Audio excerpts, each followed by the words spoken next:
Inverno de 2011.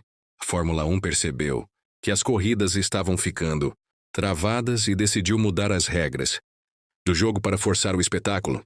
Duas grandes novidades revolucionaram o esporte. A primeira foi a introdução do sistema DRS, a famosa asa traseira móvel. Se um piloto estivesse a menos de um segundo do carro da frente, ele podia apertar um botão no volante na reta principal, já asa abria, o arrasto diminuía e o carro ganhava até 15 km por hora a mais de velocidade final. Era o botão mágico da ultrapassagem. A segunda mudança foi a entrada da nova fornecedora de pneus, a italiana Pirelli. A federação pediu pneus que se desgastassem rápido de propósito, para criar mais paradas nos boxes e bagunçar as estratégias. Os pilotos brincavam que a borracha era feita de queijo suíço. Você dava 3 voltas rápidas e o pneu derretia. A pilotagem agressiva foi punida. Quem soubesse cuidar dos pneus reinaria. Com regras novas, todos esperavam um campeonato equilibrado. Mas o projetista Adrian Newey, da equipe Red Bull, era de outro planeta. Ele pegou o conceito do difusor soprado pelos escapamentos, que já era bom no ano anterior, e o aperfeiçoou de uma forma obscena. O carro RB7 era uma obra de arte letal. O assoalho grudava no chão nas curvas de alta velocidade como se fosse um trem no trilho. E nas mãos do atual campeão, Sebastian Vettel, de 23 anos, a máquina virou um triturador de sonhos. Vettel venceu a primeira corrida na Austrália, venceu na Malásia, venceu na Turquia e na Espanha. Sempre que ele cruzava a linha de chegada na primeira posição, ele levantava o dedo indicador para o alto, um gesto que começou a irritar profundamente as torcidas adversárias. O garoto estava pilotando com uma confiança inabalável. O campeonato de 2011, logo nas primeiras 5 corridas, já cheirava a barbada. Na Itália, o clima era de velório antecipado. A Ferrari construiu o modelo 150 Itália para comemorar o aniversário da unificação do país. O carro era lindo, mas era uma carroça aerodinâmica comparado com a Red Bull e a McLaren. Fernando Alonso, com o seu talento absurdo, ainda conseguia tirar leite de pedra, subindo ao pódio na raça e garantindo uma vitória isolada no Grande Prêmio da Grã-Bretanha, quando a federação mudou temporariamente as regras dos escapamentos. Mas para Felipe Massa, 2011 foi um ano de pesadelo. O brasileiro não se adaptou aos pneus Pirelli de desgaste rápido. Ele sofria para aquecer a borracha e ficava preso no meio do pelotão. A sombra de Alonso crescia e a imprensa italiana não perdoava. O nosso Felipe Massa, que quase foi campeão mundial anos antes, não conseguiu sequer um pódio durante toda a temporada de 2011. A magia tinha se perdido. A frustração de Felipe Massa ganhou um alvo claro durante o ano. Lewis Hamilton. O piloto inglês da McLaren estava passando por um inferno astral. Com problemas na vida pessoal e vendo Sebastian Vettel dominar o esporte, Hamilton começou a pilotar de forma excessivamente agressiva, beirando a irresponsabilidade. E por uma incrível coincidência do destino, Hamilton e Massa batiam um no outro quase toda a corrida. Eles bateram em Mônaco, bateram na Inglaterra, bateram no Japão e na Índia. O auge da tensão foi no Grande Prêmio de Singapura.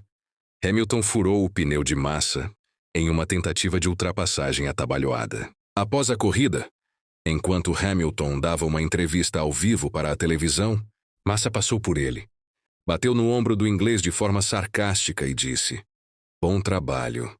Muito bom trabalho." Hamilton virou com sangue nos olhos e respondeu: "Não toque em mim, cara." A rivalidade foi o assunto mais comentado do ano. 2 pilotos de elite agindo como garotos em uma pista de bate-bate. Esqueça o domínio de Vettel por um momento. O mês de junho nos entregou a corrida mais espetacular do século. O Grande Prêmio do Canadá, em Montreal.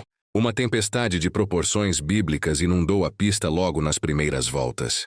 A direção de prova não teve escolha e acionou a bandeira vermelha, paralisando a corrida. Os pilotos saíram dos carros. O público nas arquibancadas encharcadas improvisou capas de chuva com sacos de lixo. A paralisação durou 2 horas eternas. A transmissão de televisão teve que mostrar passarinhos na pista para preencher o tempo. Quando a chuva finalmente deu uma trégua e a corrida recomeçou atrás do carro de segurança, o caos se instalou. E ninguém sofreu mais nesse caos do que Jenson Button, da equipe McLaren. A história de Button naquela tarde de domingo em Montreal desafia qualquer roteiro de cinema. Preste atenção na Via Crucis de Jenson Button, no Canadá. Ele bateu no próprio companheiro de equipe, Lewis Hamilton, tirando o inglês da prova. Depois foi punido pelos comissários por excesso de velocidade atrás do carro de segurança e caiu para o fundo do grid. Mais tarde, ele bateu na Ferrari de Fernando Alonso e teve o pneu furado. Button foi para os boxes exatas 6 vezes durante a corrida. Ele estava na 21ª posição. Na última colocação, já na metade final da prova, o carro estava danificado, mas a pista começou a secar de forma traiçoeira. E Jenson Button, o mestre supremo das condições mistas, começou a voar. Ele ultrapassava 2, 3 carros por volta.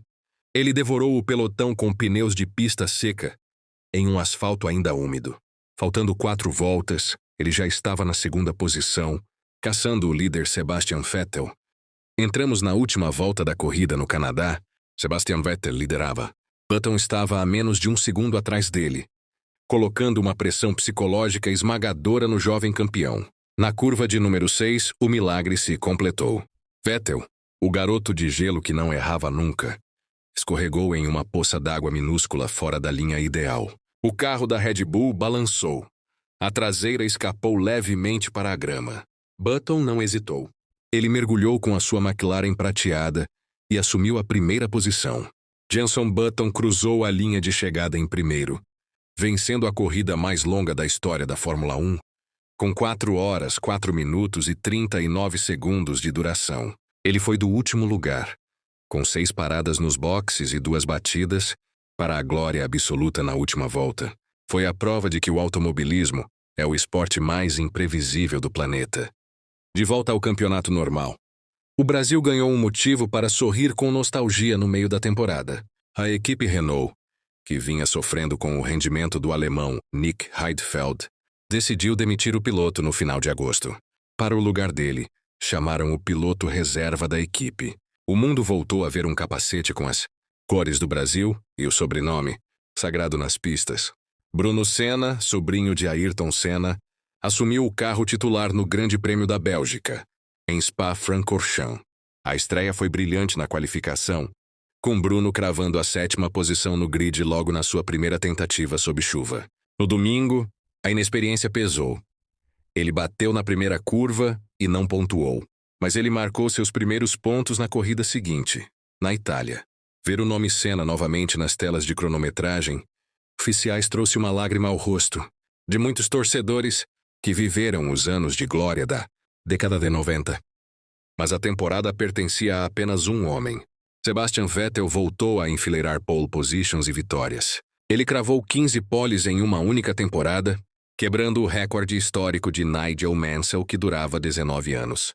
O garoto era imbatível aos sábados. O título veio de forma antecipada. Em outubro, no majestoso circuito de Suzuka, no Japão. A Red Bull não precisava nem forçar. Vettel chegou na 3ª posição, atrás de Jenson Button e Fernando Alonso. Aqueles 15 pontos garantiram a ele o bicampeonato mundial de Fórmula 1, com 4 corridas de antecedência. Aos 24 anos, Sebastian Vettel tornou-se o bicampeão mais jovem da história, superando Fernando Alonso. O menino que sorria com aparelhos nos dentes, anos antes era agora um ditador implacável nas pistas. Amparado pela máquina, a aerodinâmica indestrutível criada por Adrian Newey, o Império dos Touros, azuis estava no auge. O final da temporada de 2011, no entanto, guardava uma despedida amarga e não anunciada. Rubens Barrichello, aos 39 anos de idade, estava disputando a sua 19ª temporada na Fórmula 1 com a equipe Williams. A equipe inglesa, que um dia foi a dona do mundo, vivia o pior ano da sua história. O carro era péssimo. Rubinho lutou no fundo do grid o ano inteiro, marcando apenas 4 pontos. No Grande Prêmio do Brasil, em Interlagos, Rubinho não sabia se o seu contrato seria renovado. A equipe pedia patrocínios milionários para manter a vaga. Ele cruzou a linha de chegada na 14ª posição, acenou para a torcida e guardou o capacete. Semanas depois, a Williams anunciou a contratação do também brasileiro Bruno Senna, que trazia um pacote de patrocinadores. A carreira de Rubens Barrichello O homem com 322 largadas na Fórmula 1 terminava ali, pela porta dos fundos, sem a grande festa que a sua dedicação e talento exigiam. Nas últimas corridas do ano, com o campeonato já decidido para Vettel, a equipe McLaren conseguiu se encontrar Lewis Hamilton. Finalmente parou de bater em Felipe Massa e voltou a pilotar com o talento que o consagrou. Ele venceu de forma soberba no deserto de Abu Dhabi. No Brasil, Mark Webber conquistou a vitória com a Red Bull. Após o câmbio do carro de Sebastian Vettel apresentar problemas em uma rara quebra da equipe campeã, 2011 fechou as cortinas. A Federação Internacional de Automobilismo, cansada de ver Adrian Newey fazer o que bem entendia, anunciou que a tecnologia dos escapamentos soprados no difusor estava severamente banida para o ano seguinte. A caça ao império da Red Bull ganharia um novo capítulo, e as gigantes Ferrari e McLaren juravam sangue para o ano de 2012. A temporada de 2011 não foi sobre a briga pelo título. Foi a prova de que a engenharia de precisão atingiu um nível assustador. O carro RB7 não corria. Ele planava sobre as pistas. Sebastian Vettel fez 11 vitórias e subiu ao pódio, 17 vezes em 19 corridas. No meu escritório em Modena, eu imprimia as tabelas de tempos com assombro. A Ferrari olhava para os desenhos de Newey e não conseguia copiar. O dedo indicador de Vettel virou o símbolo de uma superioridade que beirava a arrogância esportiva. Mas o automobilismo não permite dinastias eternas. O banimento dos escapamentos soprados iria chacoalhar a grelha de largada. A promessa para o ano de 2012 era de um verdadeiro banho de sangue nas pistas. Nós teríamos 6 campeões mundiais alinhados no mesmo grid de largada. O maior espetáculo da Terra estava prestes a entregar a temporada mais imprevisível de todos os tempos. Nós estaríamos lá com os olhos vidrados. O diário de hoje fecha por aqui. Se a verdadeira história da F1 fez o seu sangue acelerar, inscreva-se no canal. Use a nossa máquina do tempo nos cards aqui na tela. Volte para a temporada anterior ou acelere direto para o próximo ano. Um abraço do seu correspondente e até a próxima largada.